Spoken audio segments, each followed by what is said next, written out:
Olá, turma, tudo bem? Nessas últimas aulas nós vimos como que nós definimos a nossa equação de Bernoulli e depois vimos alguns exemplos. O tempo todo eu fiquei insistindo que essa equação é muito delicada e é uma das principais equações da mecânica dos fluidos, mas que também ela é uma equação que é muito mal usada. Isso porque ela é muito simples de ser implementada e nem sempre as pessoas que estão implementando essa equação sabem todas as hipóteses que foram usadas para a construção desse resultado. Tudo bem?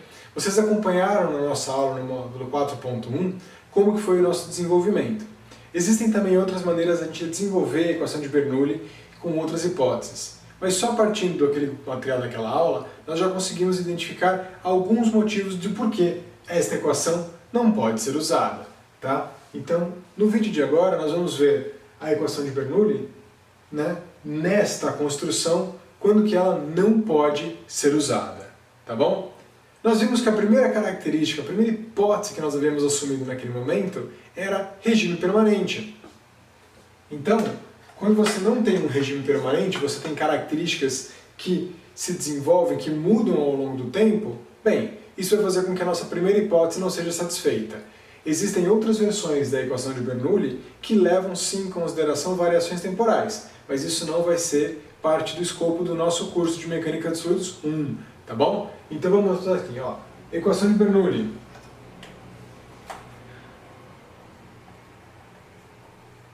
Quando não usar. Então, quando o escoamento não for em regime permanente.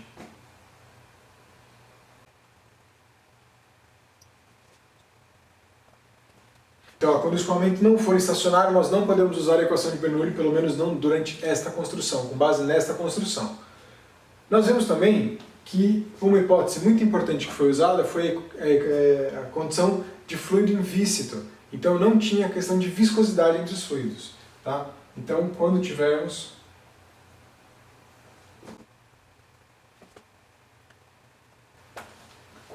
efeitos viscosos, é importante trazer a seguinte característica.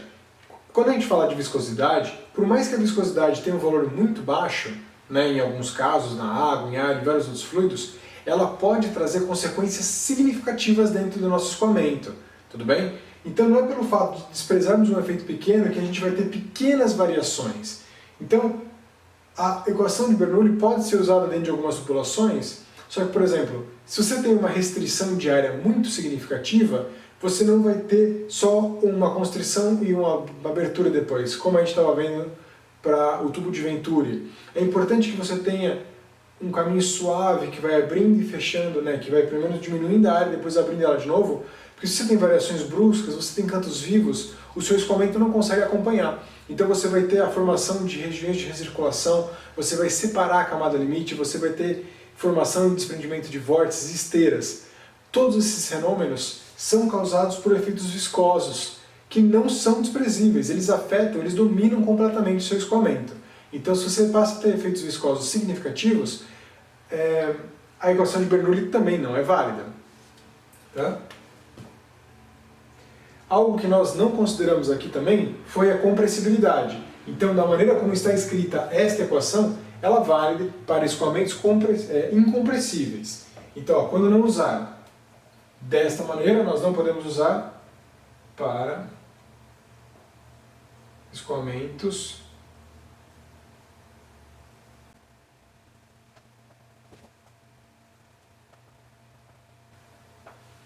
Então nós não podemos usar essa equação da maneira como ela está escrita quando nós tivermos escoamentos com efeitos de compressibilidade.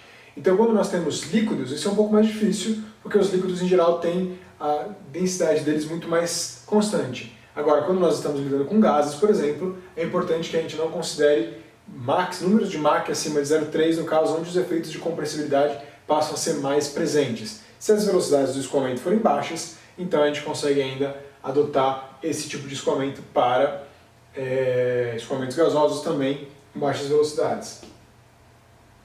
4. Aqui nós não consideramos, por exemplo, a entrada de energia no nosso sistema. Tá? Então, quando não usar, quando existe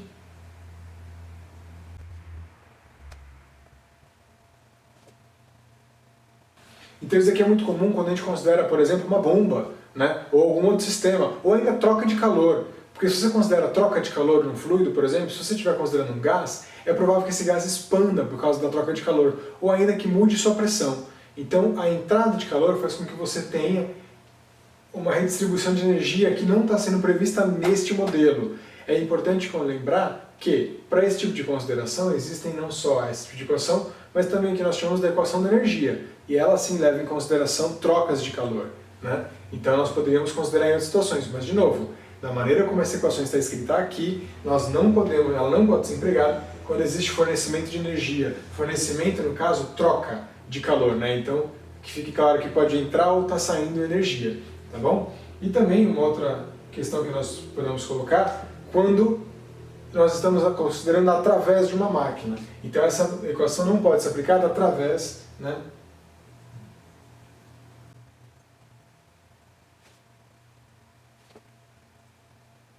Quando esse escoamento através de uma máquina, o que eu quero dizer com isso? Seja uma bomba, seja uma turbina, seja um ventilador, seja vários outros tipos de equipamento. E por quê? Porque a nossa hipótese, vocês vão estar lembrados que a gente fez na nossa aula 4.1, para que essa equação seja desenvolvida, depois nós vamos ver mais para frente que essa equação também pode ser desenvolvida para o que nós chamamos para escoamentos irrotacionais. No caso de escoamentos irrotacionais, que são escoamentos que não apresentam rotação, né? Depois a gente vai ver isso lá na frente, no módulo de escoamentos, né? Uma descrição diferencial dos escoamentos, que a gente vai definir o que é o nosso vetor de vorticidade. Mas bem, até lá, quando nós definimos a rotacionalidade do escoamento, né? Quando nós temos um escoamento irrotacional, a hipótese de andarmos numa linha de corrente ela não é tão necessária, porque se o escoamento é irrotacional, então ele é mais forte você ter um escoamento irrotacional do que andarmos na linha de corrente. Mas de qualquer forma, quando atravessamos essas máquinas, os escoamentos são rotacionais completamente, são muito bagunçados e com certeza você destrói essas linhas de corrente, porque você não tem escoamentos no regime permanente, então tudo isso bagunça. Então, é importante que a gente fique claro, é muito comum em uma série de exemplos a gente pensar antes e depois de uma bomba, vou aplicar a equação de Bernoulli. Isso não pode ser feito porque, nesses casos, nós temos variação de energia e também nós estaríamos destruindo essas linhas de corrente. Então todos esses são exemplos nos quais nós não podemos usar a equação de Bernoulli. Em vários outros, desde que você respeite, pelo menos para essa modelagem, que o escoamento é invícido, regime permanente, você está andando numa linha de corrente e você tem um escoamento que é incompressível, então nós sim podemos usar essa equação de Bernoulli. Se tiver alguma dúvida, coloca aqui nos comentários, manda lá no grupo e a gente continua estudando, tá bom? Mas sempre que você for aplicar esse tipo de resultado, verifica primeiro se as hipóteses estão satisfeitas. Beleza? Vejo vocês na próxima aula.